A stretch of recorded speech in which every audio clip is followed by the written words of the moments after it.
Sabine kept her chin high when the slap made stars burst behind her eyes. "You ungrateful wretch," Rilla hissed, fingers still stinging Sabine's cheek as she grabbed a fistful of hair. The alley behind the mercantile spun, stacked crates and watching men blurring into a tight, ugly ring. Rilla yanked her forward toward the wagon tongue, voice rising as she shouted about debts and bad blood. "Before we jump back in, tell us where you're from. If this story moves you, please subscribe. Tomorrow, I have a special story for you." Sabine's boots scraped on packed earth as she caught herself before her knees hit, palms burning where splinters bit skin. "I'm done feeding you, you hear?" Rilla snarled above her, hot breath tasting of sour whiskey. "Done wasting good money on a girl who can't even keep a husband interested or a house decent." Laughter barked from somewhere in the half-circle of men, rough and careless. Sabine focused on her breath, on the feel of her rib cage straining against the worn cotton of her dress, on not giving Rilla the sob she wanted. Rilla shook her again. "You think those wide eyes will save you? Your pa's dead. The only thing he left worth anything is standing in front of me, and I'm tired of looking at her." Sabine tasted blood, copper at the back of her throat. She swallowed it down, swallowed the scream clawing up her chest, the desperate urge to wrench free and run until the town, the alley, that ring of faces were only dust behind her. "I said she was older," Rilla snapped toward one of the men. "She's strong. Look at her. 18 and useless to me, but she can cook, sew, do laundry. You need help out on that place of yours, don't you, Mr. Harrow?" Mr. Harrow, round-bellied and red-eyed, shifted by the wagon. "I don't buy trouble," he muttered, gaze sliding over Sabine for all of 2 seconds before skipping away, as if the bruise already darkening on her cheek might leap onto him. "Your note said housekeeper. I'm not bringing another mouth into my home with a temper." He jerked his chin at Sabine. "Keep her." The word slammed into Sabine's chest like a thrown stone. Keep, as if she were a calf too scrawny for market. Rilla's fingers dug sharper into Sabine's roots. "You think I'm keeping her? I'm not feeding this one more day." She released Sabine so suddenly that Sabine rocked, fighting for balance, and Rilla jabbed a finger toward the circle. "Somebody in this town needs labor. I'm not asking much, just enough to clear what I owe the mercantile and the saloon." A man in a stained apron shook his head. Another spat into the dust. The rest avoided Rilla's gaze like she'd started swinging a snake. Sabine forced herself to stand straight, to meet their eyes, one by one. If begging had helped, she'd have done it long ago. But in this town, pity was just one more thing men liked to watch. A slow, booted step sounded from the hitching rail. The tall cowboy had been there the whole time, Sabine realized, now lean hip against a rail post, hat brim shading his face, one hand resting easy on the horn of a saddle he hadn't yet hoisted. He'd watched the slap, the hair grab, the almost sail, his expression carved in stone. He moved toward them with the unhurried inevitability of a man who knew his place in a room the moment he stepped into it. Rilla noticed the shift in the air and turned. "You, Boone, isn't it? Harker. You run men through here every season." Her smile reappeared, wide and brittle. "You always need extra hands." Sabine had heard his name in whispers over cards and whiskey. Boone Harker, the cattleman who brought herds up from the south, who'd bought the old Riley spread out past the creek and turned it into something people envied. He had a reputation for paying on time and punching only when provoked. Men liked him. Women watched him when they thought their husbands weren't looking. Up close, he was broader than he'd looked at the rail, sun-browned and spare everywhere except the shoulders that strained at his shirt. His eyes, under the shadow of the hat brim, were a flat, cool gray. He didn't look at Rilla when he stopped. He looked at Sabine. "She yours?" he asked, voice low enough that it should have been gentle. Somehow it wasn't. It rumbled right through the space between them like distant thunder. Sabine's stomach lurched. She almost said no on instinct, throat tightening around the word. Rilla got there first. She was my husband's, Rilla said. And the house is in my name. Now his debts are in the ground. So yes, she's mine to do with as I please. Her fingers closed around Sabine's upper arm possessively. You're looking at the last thing of value he left. Boone's gaze flickered to the bruise on Sabine's cheek, to the reddened mark around her wrist, where Rilla had dragged her from the house earlier, and back to Rilla's clawed grip. His jaw tightened. The only sign. Don't touch that girl, he said, each word dropping like a stone in a still pond. Sell her to me. The alley seemed to inhale. Rilla's eyes widened, greed and surprise warring in them. Sell. She cut herself off, lips twisting. What? You want to play savior now, Boone? Heat rushed up Sabine's neck, a prickling flush that made the bruise on her cheek throb. Sold. She'd known this was where Rilla's temper was driving things. The shouted threats, the way she'd dragged Sabine out without letting her lace her boots properly. But hearing it laid out in the open, like a sack of flour, made something in Sabine's chest lock down. I'm not your anything, Sabine forced out. Her voice sounded thin to her own ears, but it was there, cutting through the mutters. I won't be traded like stock. Boone's gaze snapped back to her. For a heartbeat, there was something there, a flicker, a question, but he didn't reach for her. You walking out of here with somewhere to go? He asked quietly. Rilla laughed, sharp and delighted at the chance to humiliate her. Go ahead, Sabine. Tell him how many doors you have open in this town. Sabine thought of the boarding house that wouldn't take her without money up front, of the seamstress who turned her away because Rilla had already spoken poison into her ear, of the saloon owner's look when he let his gaze linger too long on her collarbone and said, We only take girls who understand what they're selling. She stayed quiet. Boone angled his body, putting himself between her and the gawking men with casual precision. I'll pay what you owe, he told Rilla. At the mercantile and the saloon, you go in, tally it. I settle it. You think I'm letting her go for that? Rilla scoffed. You think that is all she is worth after 18 years of putting food in her mouth and a roof over her stubborn head? Sabine bit the inside of her cheek until she tasted blood again. Rilla had never minded starving her when the cards went bad. Boone didn't blink. You want to haggle over a person's hide in the street, or you want your slate wiped clean and the law off you? He asked. You keep her. Those debts will be here tomorrow, and the next day, and the day after that. Rilla's face twisted. For a moment, Sabine saw something like calculation warring with spite, and the greed, as always, won. Fine, Rilla snapped. But you signed for the debt in your name. I don't want anyone coming knocking on my door, saying we didn't have an agreement.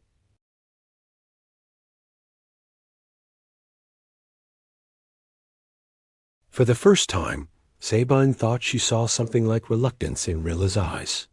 Not love, Rilla had never offered that, but the discomfort of handing away a punching bag she'd grown used to. Then Rilla shoved Sabine toward Boone, as if she couldn't stand the sight of her one more minute. Sabine stumbled. Boone did not reach to steady her. He let her find her own balance, which somehow felt worse and better all at once. You come of your own will? He asked, quietly enough that the others couldn't hear. The question hit her harder than Rilla's slap. Her own will. Her chest constricted. There was no safety staying. Leaving with him meant stepping into a life she didn't know, tied to a man she didn't trust. Staying meant more of Rilla and the slow grind of becoming smaller and smaller until there was nothing left.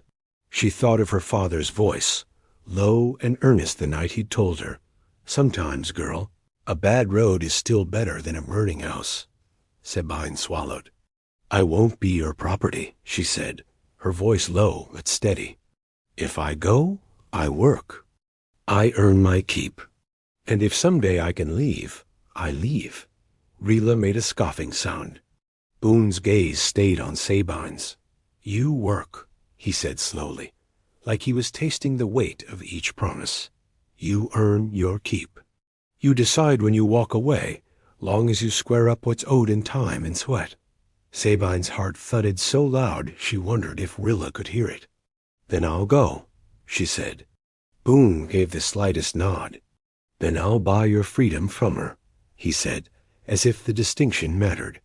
It did. She clung to that small, strange word freedom as Rilla dragged them both into the mercantile. The paper they scrawled on was thin and cheap, the ink from the storekeep's dry pen scratching like a nervous insect. Sabine watched as Boone wrote his name in a hand more careful than she'd have guessed from a cattleman. Boone Harker. It fit him. Short, spare, like the man.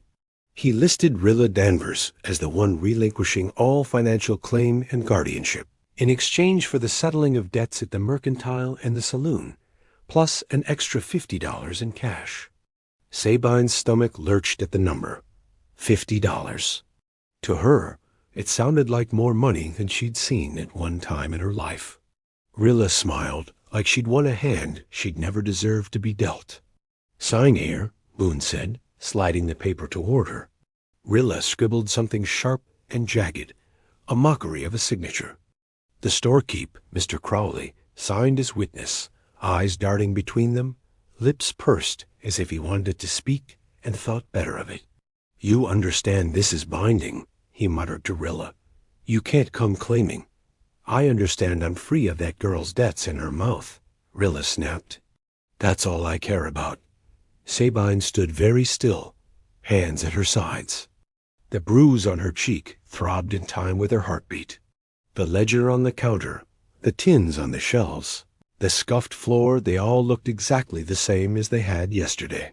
And yet the axis of her small world had tilted. "Sabine," Boone said. Her name sounded different in his mouth, less like a curse, more like a statement of fact. She looked at him. "You sign too," he said, sliding the paper toward her. "Not because the law needs it. Because you do." Her throat tightened. "What am I signing?" she asked, even as her fingers trembled toward the pen. "That you agree to work for me," he said. "Not as stock. As hired hand. Indentured, if you like the long word. For room, board, and a wage once you're settled." His mouth twitched, not quite a smile. "And that you aren't being taken against your will." Rilla scoffed again. "Who cares what she thinks?" "I do," Boone said. The words fell into Sabine's bones, like something heavy and solid. She bent over the counter and wrote her name in small, careful letters, each one a step away from Rilla. Sabine Danvers. When she straightened, Rilla was already counting the bills Boone had pressed into her palm, greedy fingers moving faster than Sabine had ever seen them when they were washing dishes. "You don't come back," Rilla said without looking at her. "Not for your things, not for your father's watch, not for a word. You step off this board, you keep walking." Sabine's lungs seized. "His watch," she began. "I'll pawn it," Rilla said. "If I haven't already." She lifted her gaze finally, eyes mean and bright. "He loved you too much, you know. Made you soft. The world doesn't need soft girls. The world doesn't need you at all," Sabine thought, but she swallowed it. There was no point wasting another word. She turned away before her eyes could betray her. Outside, the light stabbed her pupils after the dimness of the mercantile. Boone fell into step beside her, not too close, not too far. The other men had drifted away, the show over. Only the dust and the creak of wagon wheels remained. "You got anything at the house you can't stand to leave behind?" Boone asked, voice even. Sabine thought of the faded quilt her grandmother had pieced by lamplight, the worn book of Psalms with her father's notes in the margins, the little carved horse he'd whittled her for her 10th birthday. "She'd sooner burn it in front of me than let me take it," Sabine said. Her voice sounded steadier than she felt. "No, There's nothing there that belongs to me anymore. Boone studied her for a moment, then nodded. My horse is tied out back, he said. We ride to my place before dark. It's a few hours out, following the creek. Sabine's steps faltered. I don't. Her pride reared up. I know how to ride. One corner of his mouth tipped again. She couldn't tell if it was amusement or approval. Didn't say you didn't, he replied. I only meant we ride. Together. He led her around the side of the mercantile to the hitching rail. His horse, a big, dapple-gray gelding with intelligent eyes, tossed its head as they approached. Boone's hand moved in a slow, soothing stroke along the animal's neck. This is Flint, he said. He's carried more stubborn things than you, I promise. Sabine bristled despite herself. I'm not stubborn? That so? His gaze flicked to the bruise on her cheek, then to the tight set of her shoulders. Feels like the only thing that kept you standing back there. She hadn't thought anyone had noticed. He cupped his hands, offering her a step up. Sabine hesitated, then placed her boot and launched herself into the saddle with a practiced swing of her leg. Boone made a soft sound barely there, like he'd adjusted some measurement he'd been keeping of her. Hold the horn, he said. I'll ride behind you until we clear town. Flint knows the way. Her skin prickled at the idea of his body that close, his arms bracketing hers on the reins. But the street beyond the mercantile was already watching again, faces at windows, eyes peering from doorways. There would be talk either way. Fine, she said. He mounted smoothly behind her, the saddle shifting under the added weight. His chest brushed her back, solid and warm through the thin fabric of her dress. You ready? He asked. No. Yes, she said. He clicked his tongue, and Flint stepped out into the street. The town fell away under Flint's steady hooves. Sabine kept her chin lifted as they passed the saloon, with its bat-wing doors and crooked sign the blacksmith sat with its open mouth and flashes of orange the livery where she'd once hidden as a child to watch the horses and dream of running. Someone called Rilla's name behind them, but Sabine did not look back. Boone's arm tightened imperceptibly on the reins, guiding Flint past a rut in the street, then loosened again. The last building slid by. Then there was only the road, the creek's glint to their right, and the open country stretching away. Sabine let out a breath she hadn't realized she'd been holding. Hurts? Boone's voice came near her ear. What? She asked. Your cheek, he said. Your wrist. She stared ahead at the ribbon of road. I don't break as easy as she thinks, she said. Didn't ask if you break, he replied. I asked if it hurts. Something hot and unexpected pressed behind her eyes. She swallowed it back. It'll stop, she said. He was quiet for a few strides. We got salve at the house, he said eventually. Kettle of arnica my housekeeper swears by. She'll fuss over you if you let her. I don't need fussing, Sabine said reflexively. Most people who need it the most say that, Boone answered. She didn't have a reply for that. They rode in silence for a time, the creak of leather and the murmur of the creek their only companions. Gradually, the rigid knot between Sabine's shoulder blades eased, just enough that she could breathe without feeling like every inhale scraped. What work do you do? She asked finally, to fill the space. Out at your place. Cattle, he said. Horses. Couple hundred head right now. More come spring when we drive up from the south. She tried to picture it rolling land, peppered with moving bodies. The lowing, the dust, men on horseback like him cutting and guiding. And you need? She glanced down at herself. Me for that? I need someone who can keep a house from falling down around a man as ears, while he outside sunrise to after dark, Boone said. My cook, Alma, is getting on in years. My foreman, Clay, can burn water. And there's a girl there who could use someone nearer her age. Sabine's heart skipped. A girl? My niece, Boone said. Name's Unia. 12. Lost her folks 3 winters back. His voice flattened on the last part, like a door closing gently on a painful room.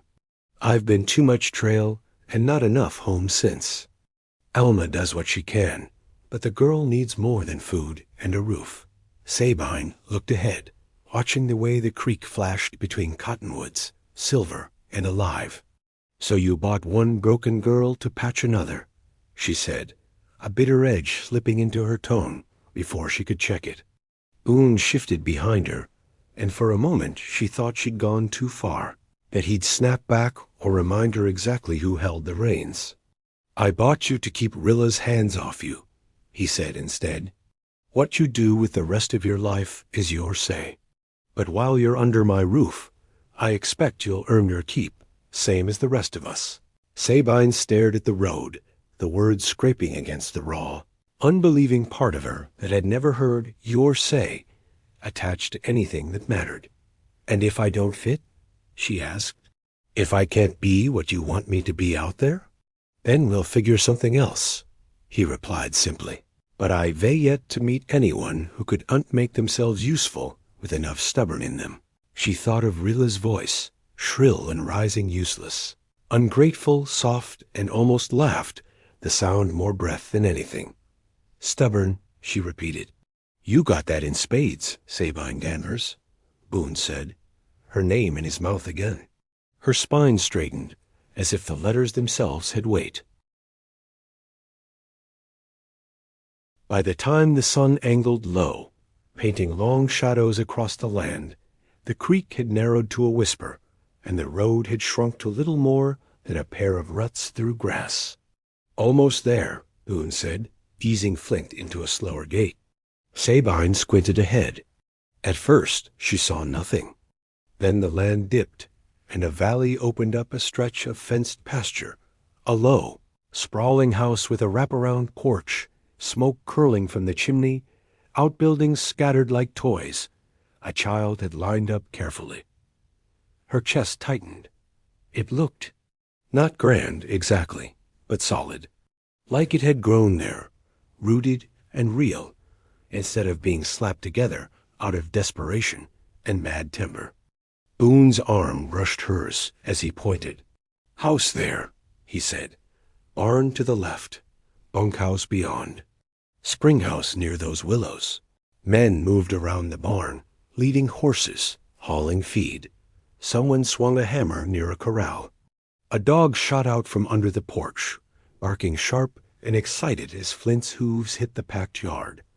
Boone whistled a short, specific pattern. The dog skidded to a halt, tail wagging furiously instead of charging. That's Rooster, he said. Don't worry, he barks more than he bites. More? Sabine echoed faintly. He only bites folks who deserve it, came a voice from near the barn. A man in his 40s, sandy-haired and seamed with weather, straightened from the wheel he'd been fixing. He wiped his hands on a rag, eyes narrowing with habitual assessment as Boone swung down from the saddle. Boone stepped away from Sabine to give her room as he answered the man's unspoken question. Clay, he said. This is Sabine. She'll be staying with us? Clay's gaze flicked up to her, taking in the dusty dress, the bruise, the way her fingers were clenched white-knuckled on the horn. Ma'am, he said, tipping his hat slightly. Welcome to Harker Ranch. The word welcome landed in her like fresh water. Boone offered his hands again, and Sabine dismounted, legs briefly jelly under her. She managed not to sway. The front door opened before she could steady fully. A woman as round as she was short bustled out, apron flapping around her sturdy frame, graying hair escaping the bun at the nape of her neck. Her dark eyes went straight to Sabine's face, and they softened even as her mouth pursed. Lord above, she murmured. Boone Harker, what trouble have you brought me now? Afternoon, Alma, Boone said. This is Sabine. I can see that, Alma replied. She came right up to Sabine, peering at the bruise, the split lip, the raw wrist. Her hands hovered, not touching yet, as if waiting for permission. You hurt anywhere else, girl? Sabine's throat worked. The kindness, so blunt and practical, somehow cut sharper than Rilla's cruelty. "I'm fine," she said quickly. Alma snorted. "And I'm Queen of England. Come inside. We'll get you washed up before you scare the chickens." "Alma," Boone began, faint reproof in his tone. "Don't you Alma me," she shot back. "You bring home strays. You know the rules." "I get first crack at patching them," Sabine blinked. "Strays? Him." Alma jerked a thumb at Boone without even looking. "Unia. Clay when he first showed up. Rooster." The dog wagged harder at the sound of his name. "Now you. I'm thinking I'm going to need a bigger pot of soup." Despite herself, despite the ache everywhere and the rawness inside, Sabine's lips twitched. "I can cook," she said. "You don't have to feed." "Hush," Alma said. "You can prove it to me tomorrow. Today you let me clean that face before it stiffens up so bad you can't blink." Her gaze slid to Boone. "You tell her the rules?" Boone shifted his weight. "We just got here, Alma." He looked at Sabine. "But Alma's right. There are a few." Sabine's stomach tensed. Rules. She'd lived under Rilla's. A never-ending list of what not to do, what not to say, how not to be. "We eat together," Boone said. "Morning and evening, unless someone's out on the range, or sick as a dog. We pull our weight, each in our own way. We don't raise a hand in anger under this roof." Sabine's gaze snapped to his. "And we don't lie," he finished. "Not about big things. Not to each other. We clear?" The words, "under this roof," echoed in her ribs. No raised hands. No lies. "Clear," she said, voice a little rough. Alma nodded, satisfied. "Good. Then you'll fit just fine, or you'll learn how," she said briskly. "Come in, Sabine. I'll draw you some water." Sabine followed Alma toward the house, aware of Boone's presence, like a warm shadow behind her. On the porch, a slight figure hovered, half hidden behind a post. Big dark eyes stared out from beneath a tangle of hair, wary and keen. The girl clutched a book to her chest as if it were armor. "Unia," Boone called gently. "Come say hello." The girl stepped out, spine straight. "You were gone longer than you said," she accused, though her gaze darted to Sabine with unmistakable curiosity. "Got held up in town," Boone said. "This is Sabine. You bought her," Unia said bluntly. Sabine flinched. The words stung sharper, coming from a child's mouth. Boone's jaw flexed. "No," he said. "I paid what was owed so she could make her own choices." Unia considered that, head tilting. Then she pointed at Sabine's cheek. "Did they do that because you talk back?" "Unia," Alma hissed. Sabine surprised herself by answering honestly. "Sometimes because I talk back," she said. "Sometimes just because I breathe." Unia's mouth tightened. "My uncle says breathing's non-negotiable," she said. "He hits the men sometimes when they're lazy or drunk, but he doesn't hit us." She glanced at Boone. "Right?" "Right," Boone said quietly. "You can sit by me at supper," she told Sabine. "If Alma likes you, you're probably not terrible." "High praise," Alma muttered. Sabine felt something catch in her chest again, a tiny, painful blossoming. "I'd like that," she said. Alma's kitchen smelled of onions and something savory simmering in a big iron pot. She set Sabine on a stool and clucked her tongue as she dabbed at the bruise with a damp cloth and then smeared a cool herbal salve over the worst of it. "You tell me if that woman ever comes sniffing around here," Alma said as she worked. "I've chased off my share of snakes." "She won't," Sabine said, though the certainty tasted like ash. "She got what she wanted. Money. Freedom from me. Folks like that never get enough," Alma said. "You watch your back just the same." Sabine didn't say she didn't know how to stop watching her back. It was the only way she'd stayed alive this long. When Alma was satisfied, she handed Sabine a basin and a bar of rough soap. "There's a pump out back," she said. Water's cold, but it works. Wash off the dust. I'll find you something decent to change into until we can go through the spare trunk." Sabine nodded and slipped out the back door. The pump creaked in protest as she worked the handle, but clear water spilled into the basin, shockingly cold on her hands and face. She scrubbed away the alley, the mercantile, Rilla's grip. It didn't come off, not really, but for a moment, watching the water swirl away, she could pretend. "You look different already." She jerked, sloshing water over her skirt. Boone leaned against the corner of the house, arms crossed, one boot braced against the wall. He'd shed his hat and gloves, leaving his dark hair mussed. "Didn't mean to startle you," he said. Sabine's heart hammered. "You didn't," she lied. His brows lifted slightly. "We just talked about that lying rule." Heat rose in her cheeks, this time not from a slap. "Fine," she muttered. "You startled me. Happy?" He considered. "I'll settle for honest," he said. "How's the face?" "It'll be worse tomorrow," she said. "Bruises bloom before they fade." "You sound like you know," he said. Sabine looked down at the water, at her distorted reflection. "I know," she said. They stood in silence for a few breaths, the only sound the faint clatter from the barn, and Alma's voice scolding Unia for tasting the stew. "You got questions?" Boone said finally. "About what?" she asked. "About why a man would step into another family's business," he said. "About what kind of strings are attached to a deal like that." His gaze was steady. "Ask." Sabine's fingers tightened around the edge of the basin. "You don't strike me as the charitable sort," she said. "No offense." "None taken," he replied. "So why?" She asked. The word came out harsher than she'd intended.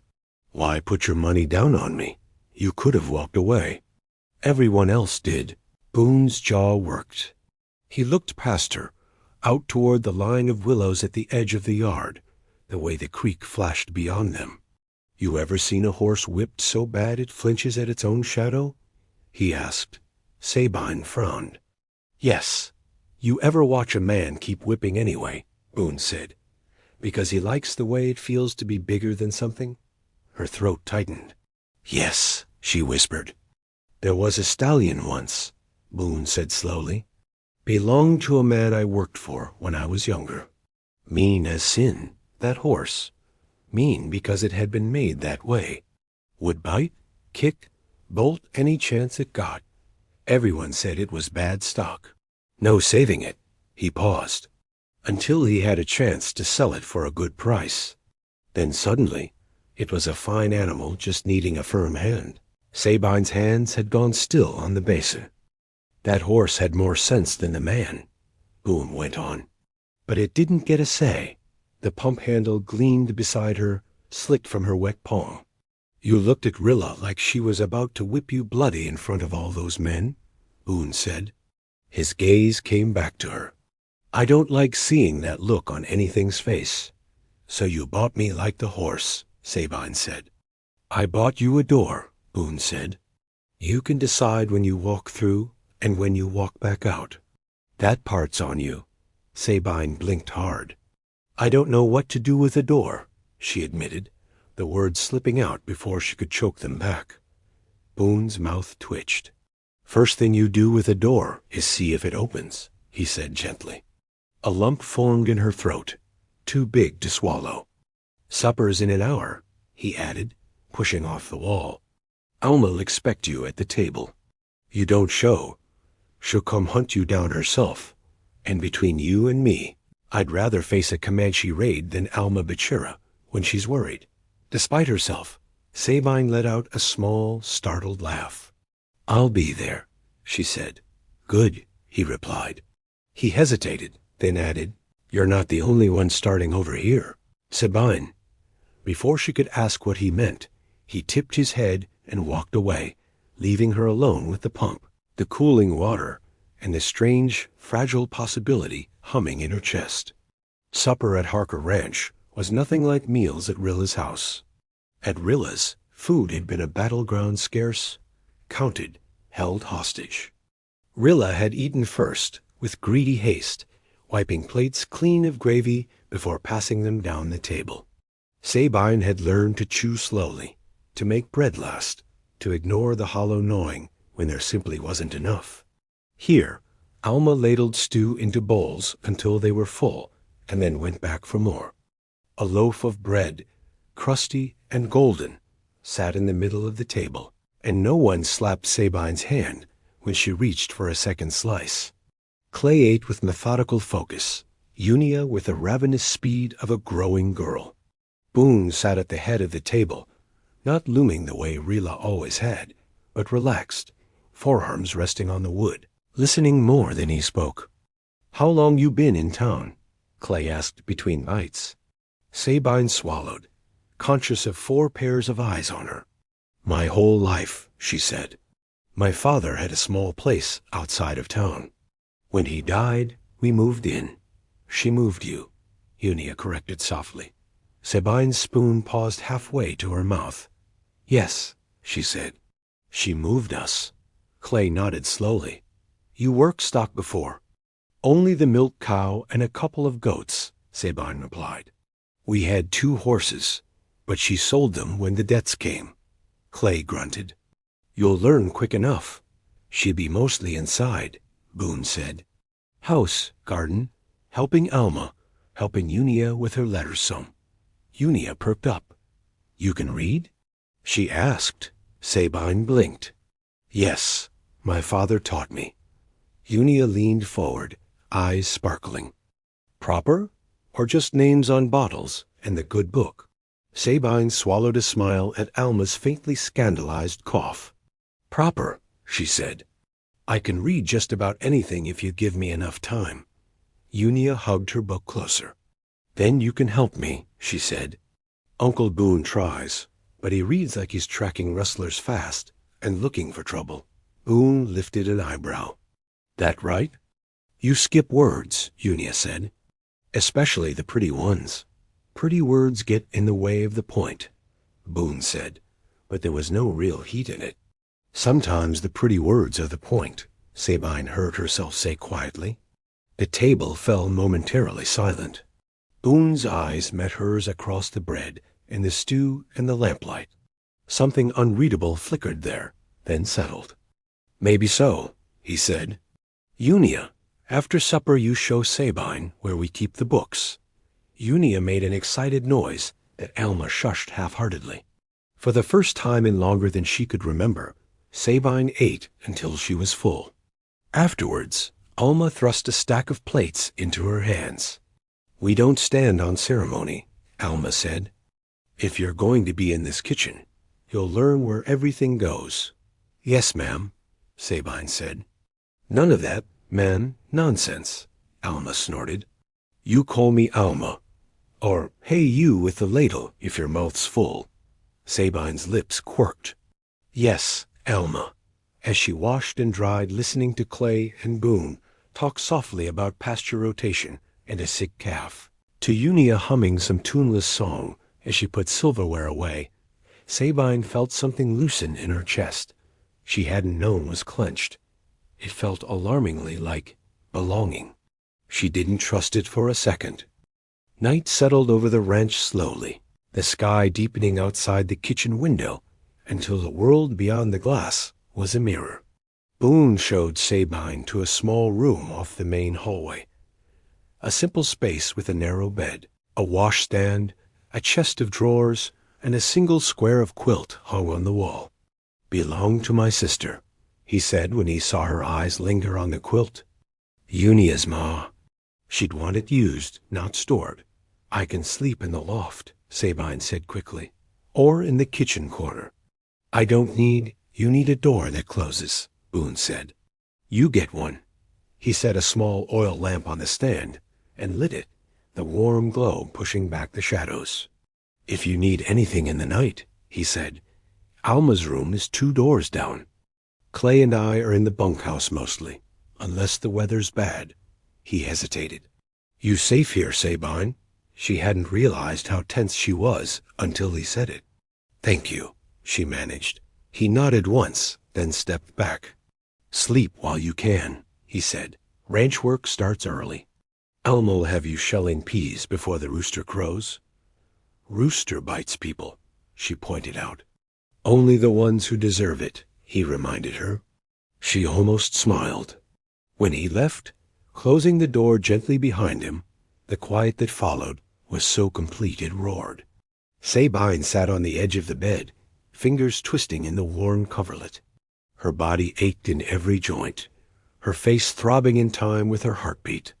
The events of the day played behind her eyes in jagged flashes. Rilla's slap, Boone's voice cutting through the alley, the scrape of pen on cheap paper, Unia's blunt curiosity, Alma's soft hands. Free. The word felt foreign and fragile on her tongue. She lay down slowly, as if the bed might vanish if she moved too fast. The mattress was lumpy but solid, the pillow thin but clean.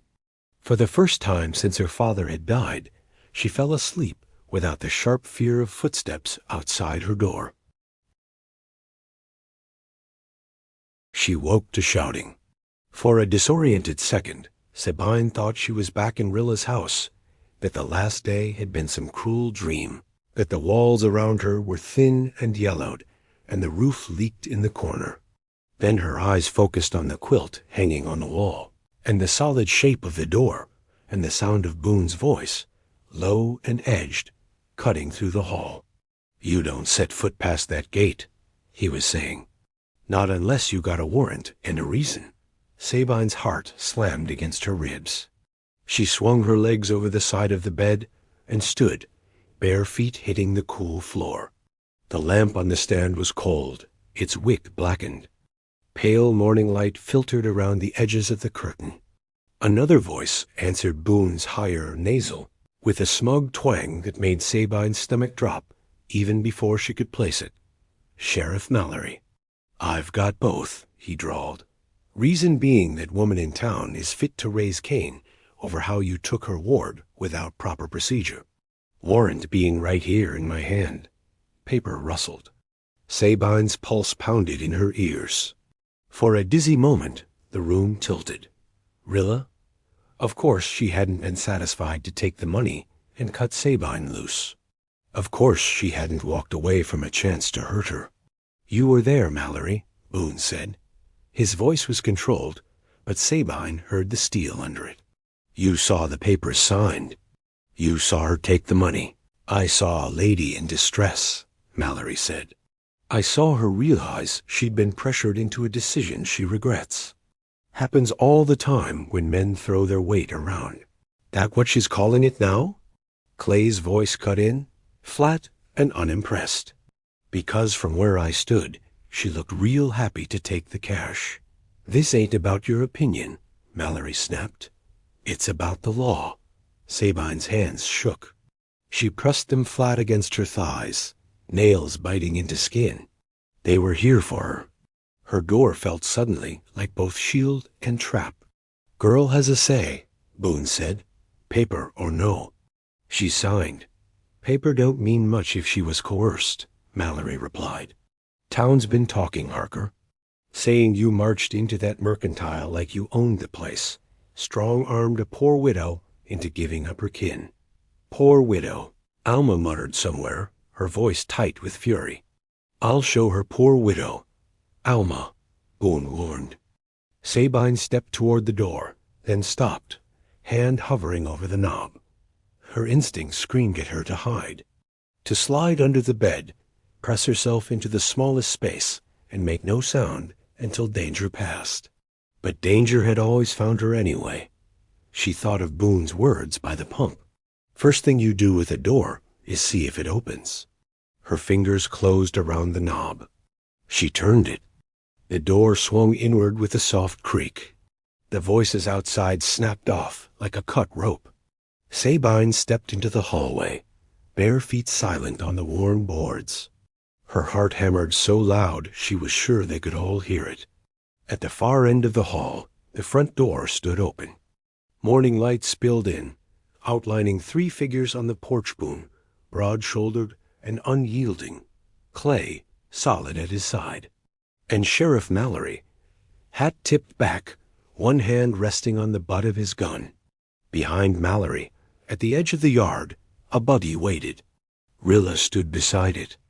She was dressed in her best black morning dress, the one she'd worn to Sabine's father's funeral, her hair smoothed and coiled, her expression arranged into something pitiable. Her eyes, when they locked onto Sabine's across the distance, were anything but. Sabine froze in the hallway, every muscle screaming to bolt.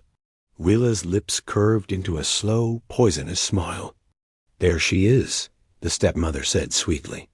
"My runaway girl." Sabine's next step would decide everything. This story took us a long time. If you like it, subscribe. Now, back to the story. Sabine's fingers dug into the doorframe. Rilla stood by the buggy in her black dress, hat thrown back, eyes fixed on Sabine across the yard like a hawk that had finally spotted its rabbit. "There she is," Rilla said, voice sugar-sweet and poisonous. "My runaway girl." Sabine felt every old instinct surge duck, disappear, make herself small. Instead, she made her knees unlock and walked forward, bare feet silent on the boards. Boone blocked half the doorway with his shoulders, Clay a steady shape beside him. Sheriff Mallory lounged on the porch like he owned the place, thumbs hooked in his belt, hat tilted to hide the mean pinch of his eyes. "You don't belong here," Rilla called. "You belong with your family. Tell them, Sabine. Tell them you were confused yesterday." Confused. The word made her think of the ink on Crowley's counter, the way her hand had shaken as she wrote her name. She hadn't been confused then. Terrified, yes, but clear. "She isn't a package to return," Boone said, voice low. "She works for me now. Of her own choosing." Mallory flapped a paper lazily. "Guardianship's a thorny thing, Harker." Widow Danvers signed in distress. "She says you pressed her, that you used your size and coin to scare her home." Sabine's throat tightened. "No one pressed her," she said. "She was happy enough to take the money. She said she was done feeding me." Her voice shook but didn't break. "She dragged me through town by my hair, in front of half your card table, Sheriff. You saw." Mallory shifted, eyes flicking to the fading bruise on her cheek. Rilla's hand fluttered to her chest. "I was distraught," she said, tears springing on cue. "Grief, temper. I lost my head. But she's all I've got left of my poor husband. I can't sleep, thinking what this man might—" "Enough," Boone said quietly.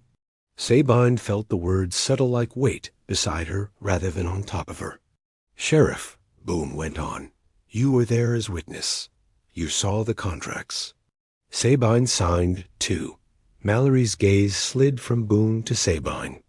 There was calculation there, not concern. "Paper's one thing," he said.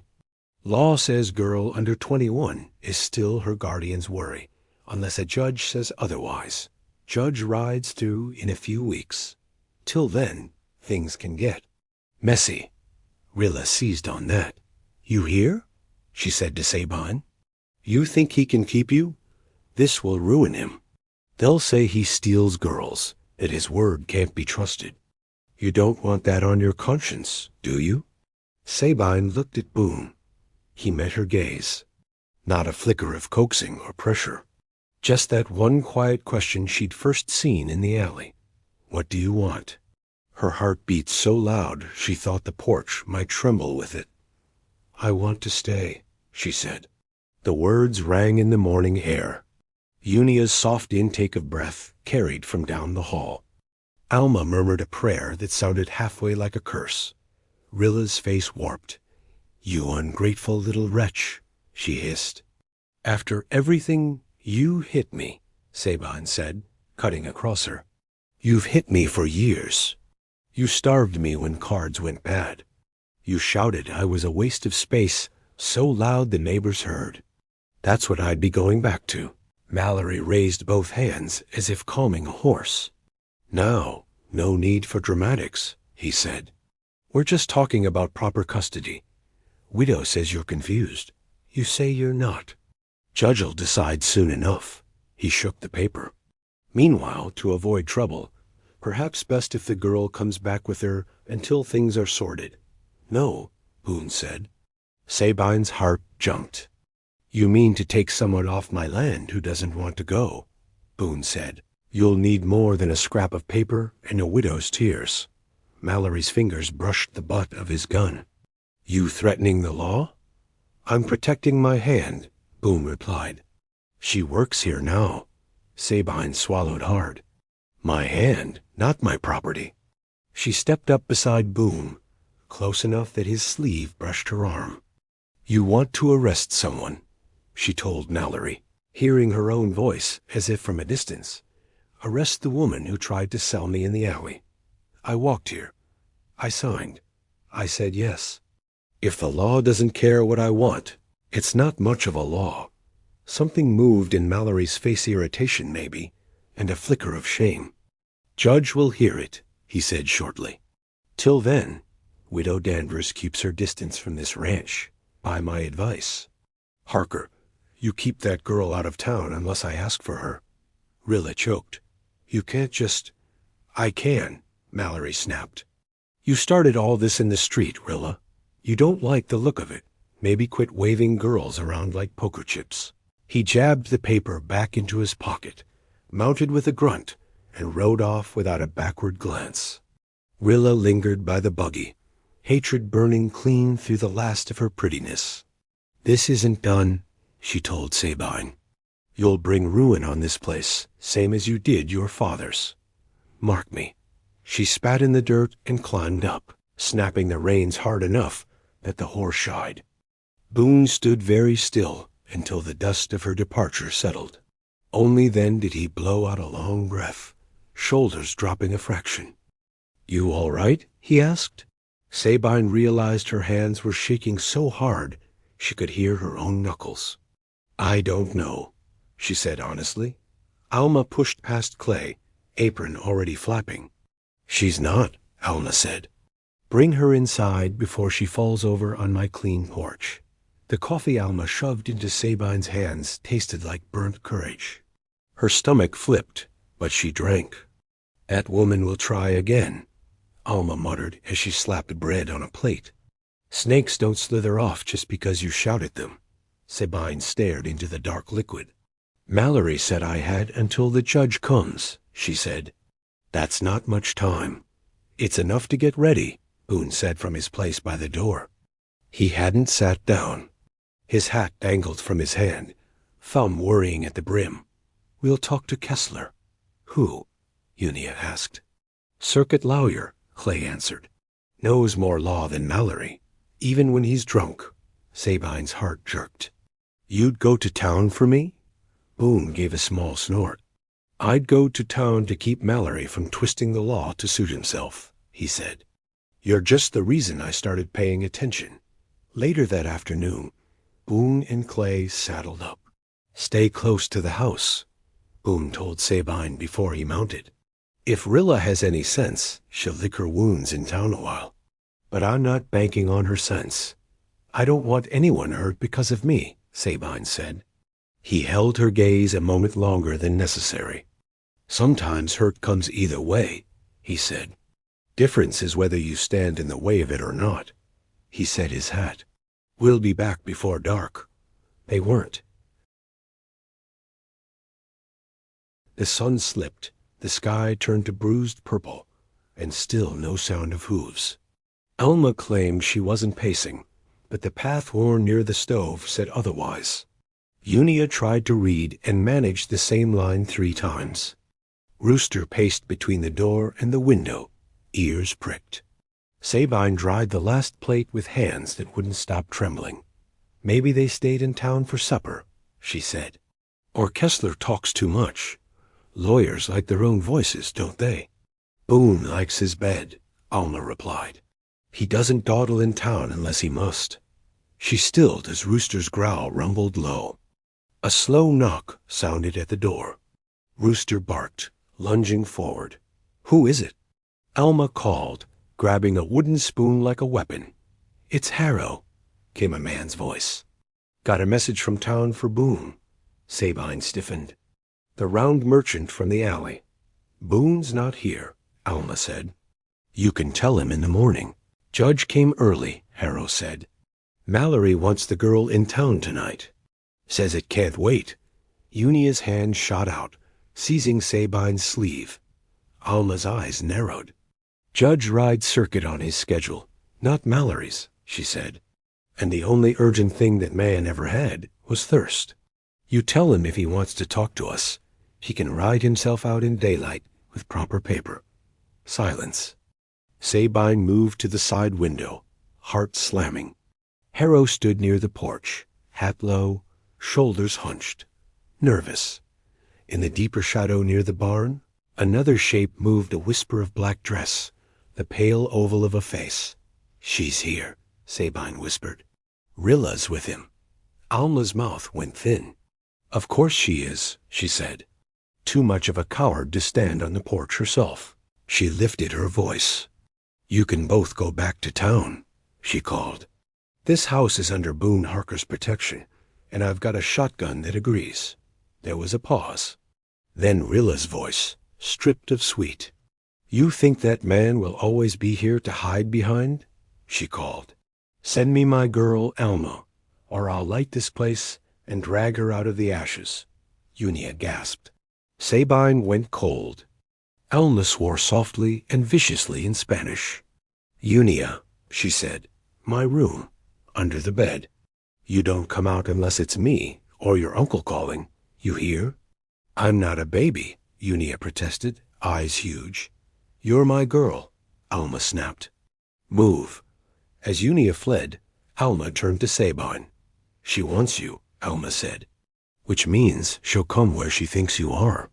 We're not letting her near this porch with a flame. Sabine swallowed. The barn, she said. If she sets the barn, the house goes with it. Alma's jaw flexed. You're not wrong.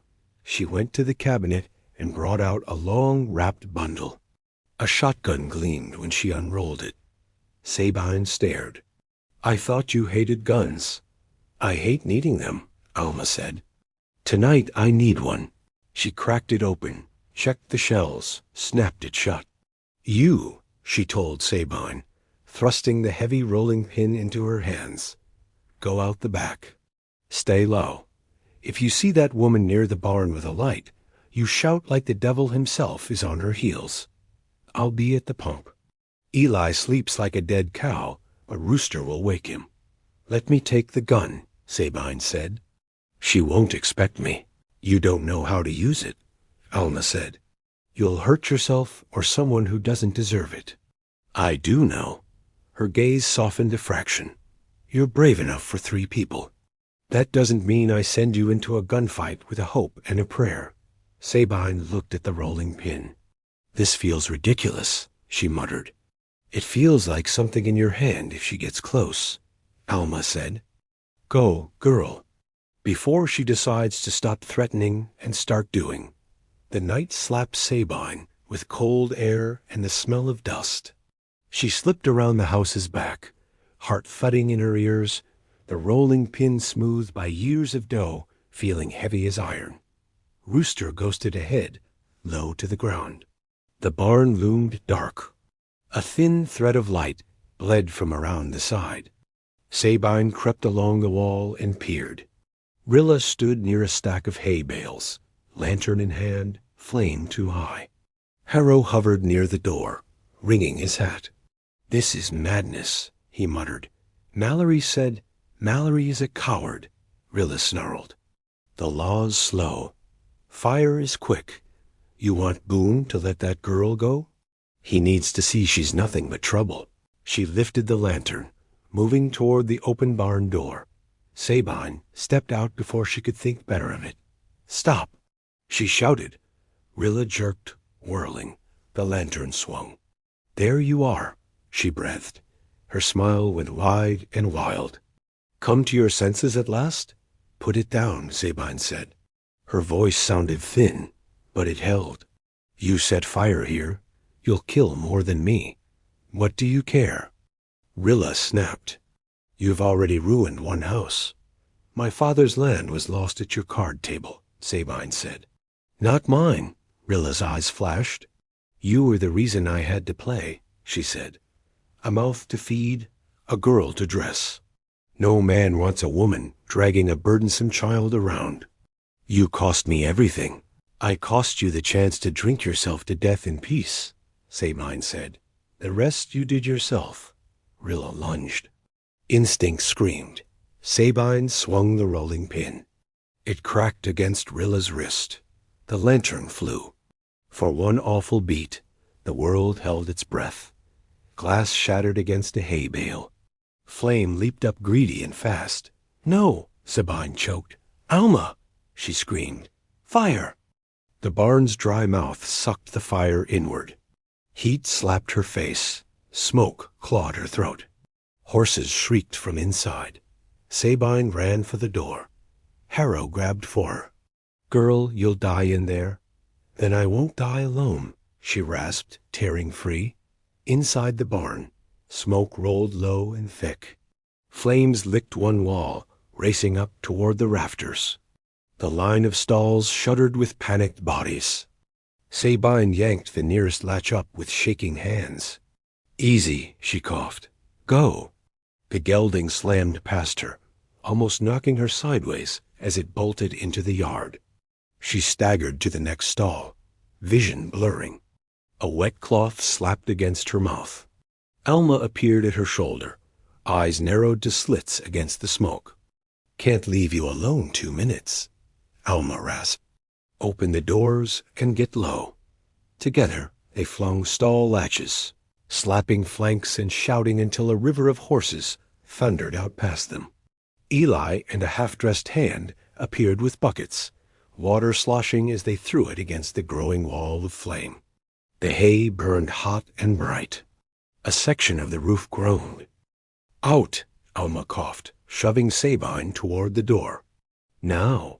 They stumbled into cooler air as a chunk of roof crashed inward, sending sparks in a fountain. The yard dissolved into chaos, horses wheeling, Harrow shouting, Eli cursing as he hauled another bucket. Rilla stood a little apart, clutching her wrist, face pale and wild. Look what you've done, she whispered when she saw Sabine. You cursed thing. Everything you touch. Hoofbeats thundered from the road. Boone and Clay burst into the yard, their horses lathered, faces stark in the firelight. Boone took in the burning barn, the scattering horses, Sabine's soot-blackened face, Rilla's lantern handle dangling. He went perfectly still. Clay with me, he snapped, already off his horse and grabbing a bucket. Eli, keep them away from the house. He spared one glance at Sabine. You hurt bad? He asked. Her lungs burned.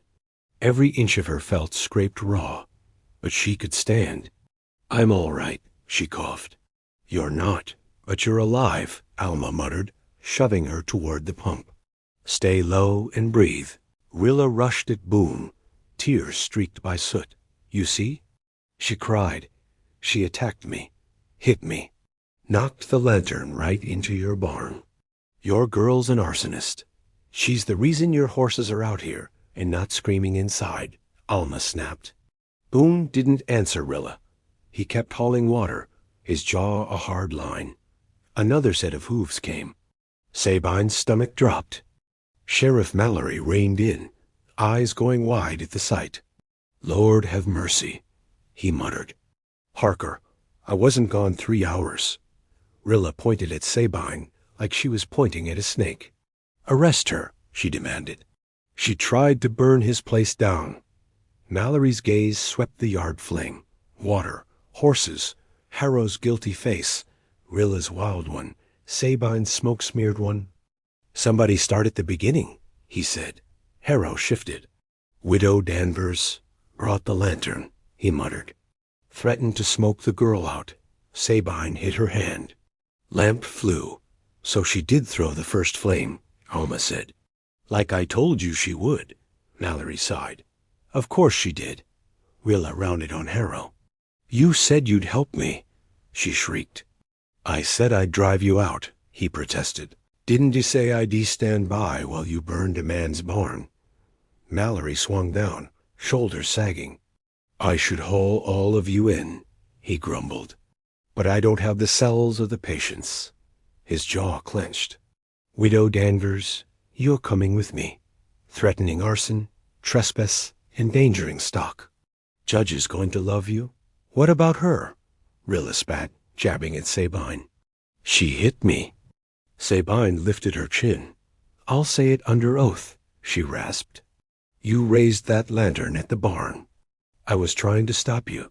Mallory looked between them. "Girl ran into a burning building to drag out your horses," he said. "Seems a poor candidate for a firebug." He snapped cuffs around Rilla's wrists, ignoring her outraged shrieks. Boone finally set his bucket down. The barn still smoked, but Clay and Eli had beaten the worst of the flames back. One side of the roof sagged, blackened. The structure stood. Boone walked to Sabine. "You could have died in there," he said quietly. "So could your horses," she said. He looked at her a long moment, something complicated moving in his eyes. "We'll talk when you can breathe," he said. They spent half the night dousing hot spots and walking shaken horses. Only when the barn smoldered instead of burned did Boone let Sabine go inside. Alma sat her at the kitchen table and thrust a steaming bowl under her nose. "Breathe that," she ordered. "Steam will help clear your lungs." Sabine leaned over the bowl, coughing as the sharp scent of herbs clawed and then soothed. Boone came in late, soot streaked on his face, hair damp with sweat. He took off his hat and turned it in his hands. "Kessler says the Guardian papers are solid," he said without preamble. "Judge can bluster, but breaking them will make him look like a fool. After tonight, Rilla's made herself the wrong side of the story." "You already told him?" Sabine asked, voice raw. "Mallory wired from town when he hauled her in," Boone said. "Judge asked how we wanted to handle it. I told him we'd be there in the morning." His mouth twisted. "Apparently he doesn't like being dragged into women's grudges." "This isn't a grudge," Alma snapped. "It's a lifetime of—" "He'll see some of it," Boone said. "Not all. Judges never do." Sabine's fingers curled around the edge of the table. "What if he sends me back?" she whispered. Silence swallowed the kitchen. Boone set his hat down, leaned his palms on the table, and met her eyes. "And I'd be a liar," he said. Sabine frowned. "What?" "I told you," he said. "If you came here, you'd have a say, that you weren't stock. If a judge tries to turn you into property again, he'll be wrong. And you can't change that," she said. "Maybe not," he agreed. "But I can stand beside you while you say your piece. And I can make sure everyone hears it." A flicker of anger lit his gaze. "Rilla's not the only one who can raise a fuss." Sabine thought of him on the porch that morning, immovable as a fence post sunk deep. Her chest hurt for reasons that had nothing to do with smoke. The court session in town was cramped and stifling, held in the back of the hall where people usually came to dance. Sabine told the judge everything she could force past her throat. A slap in the alley, the years of blows and hunger, the way Rilla had bragged about selling her. At last, her knees shook, but she stayed standing. Rilla wept.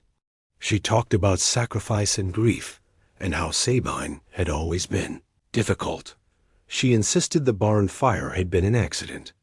Crowley the storekeep testified about the papers. Harrow, shamefaced, muttered about the threat of dragging girls from ashes. Alma spoke last, voice cutting through the mutters. "You want to know what kind of guardian Widow Danvers has been," she said. "You look at that girl's face when she hears her voice. And you look at her face when she hears Boone Harker's. That's your story." Judge Kessler studied Sabine a long time. "You understand what you've signed with Mr. Harker?" he asked. "That you're bound to work for him until certain debts are repaid?" Sabine straightened. "Yes, sir." "I understand. And you still choose his roof over Widow Danvers?" She remembered the barn, the fire, Rilla's eyes, Boone's hand hovering just shy of her elbow. "Yes," she said. Kessler tapped the papers. "Then as far as this court is concerned," he said, "guardianship is relinquished. Contract stands. Widow Danvers is fined for endangering property. Pending further inquiry into that fire." Rilla's gasp cut sharper than any shout. Mallory caught her arm as she tried to lunge. Sabine hardly heard the rest, the fines, the mutters. Her ears rang. Boone's hand brushed her shoulder, light and steady. "You did it," he murmured. "My legs are shaking," she whispered. "Most people's do," he said. "Doesn't make the stand less real." On the ride back, the sky felt bigger. Sabine rode Flint alone, the reins sure in her hands. "Kessler says the papers are ironclad now," Boone said. "But paper's paper. It's people that make it matter." "What do you mean?" she asked. He thought for a moment. "I mean," he said, "that I'll honor that contract as long as it serves you, too. When it stops serving you, we change it." She stared at him. "You'd let me go? After all this?" "If you asked," he said. His gaze stayed on the road. "I didn't pull you out of that alley just to build another cage." Her throat closed. "Do you want me to leave?" she forced out. "No," he said quietly. "But wanting you to stay and making you are different things. I've seen too much of the latter." She thought of the empty road stretching on forever, and the house that waited at the end of this one. "I don't know where I'd go," she admitted. "That's not the same as choosing to be here," he said. "Take some time. Figure out which it is." They rode in silence a while. The ranch rose ahead of them, patched barn roof, house square and solid, Alma's wash flapping like flags of ordinary life. Sabine's chest ached with something that wasn't fear. "Back there," she said quietly, "when I closed my eyes and thought about leaving, all I saw was road. When I thought about staying, I saw Unia reading, Alma shouting, you arguing with Clay about fence posts." His mouth twitched. "You see my worst qualities," he said. "I see the life here," she said, "and I want it." He slowed his horse. "Then you stay?" he said. "Contract or no. We'll burn it when you've got enough put away that you de-stay, even if I couldn't to pay you a cent." Thought of that paper curling to ash in a small, controlled flame instead of a wild one sent a strange thrill through her. "All right," she said. "All right," he echoed. Days blurred into a rhythm that felt like the opposite of the life she'd known. Morning light in the kitchen, Alma thrusting dough into her hands, Unia dragging her to the sitting room, shoving books at her, Clay teaching her how to wrap a rope just so, how to see a storm in the way the wind shifted. Boone's quiet presence, at the head of the table, in the barn doorway, on the porch at night, became a steady point on her inner compass. One evening he found her at the edge of the garden, dirt under her nails, sunflowers pushing up in ragged lines. "What's this?" he asked. "My patch," she said. "Alma says I'm making a mess. Alma fusses because she cares," he said. "You want that piece to be yours. We'll mark it." He pulled his knife and, on the nearest post, carved Sabine's patch in careful, ugly letters. Her throat tightened. "No one's ever put my name on anything that wasn't a bill," she said. "Then it's about time," he replied. At night, when fear crept up the back of her neck whispering ruin, she'd press her palm against that carved wood and feel how solid it was. Rilla's shadow faded with the summer. Word drifted that she'd left town, chasing luck down river. Sabine didn't trust she was gone forever, but the days between thinking of her grew longer. She thought instead of fence lines, of recipes, of the way Unia's handwriting improved, of how Boone's shoulders eased when he watched the two of them bent over a book. One night, sleepless, she found him on the porch, boots up on the rail, hat tipped back. "Can't sleep?" he asked. "Mind won't quiet," she said, sitting. They watched the dark fields breathing together in silence. "Do you ever regret it?" she asked suddenly. "Buying my freedom." He was quiet long enough she wondered if she'd gone too far. "I regret not stepping in sooner," he said. "I saw that bruise on your face in town a week before the alley. Told myself it wasn't my business." His jaw worked. "That won't sit right with me for a long time." She stared. "You didn't owe me anything," she said. "That doesn't mean I had no responsibility," he replied. She thought of men looking away in the alley, of Harrow's eyes sliding past. "You did step in," she said. "When it counted." "You did more," he answered. "You walked through that door when you could have stayed. You ran into fire when you could have run away." Silence settled easy between them. He nudged her shoulder lightly with his. "You know this story isn't over," he said. She smiled faintly. "I know," she said. "But for once, I'm not scared of the next part." "Good," he said. Alma's voice floated from inside, calling them to supper. Sabine rose. Her life stretched before her, not as an empty, frightening road, but as a long, dust-scented path with fences to mend, bread to bake, books to read, people to fight beside. Her choice. Whatever came, it would be hers. 2 more great stories are next. Don't miss them. Subscribe and turn on notifications.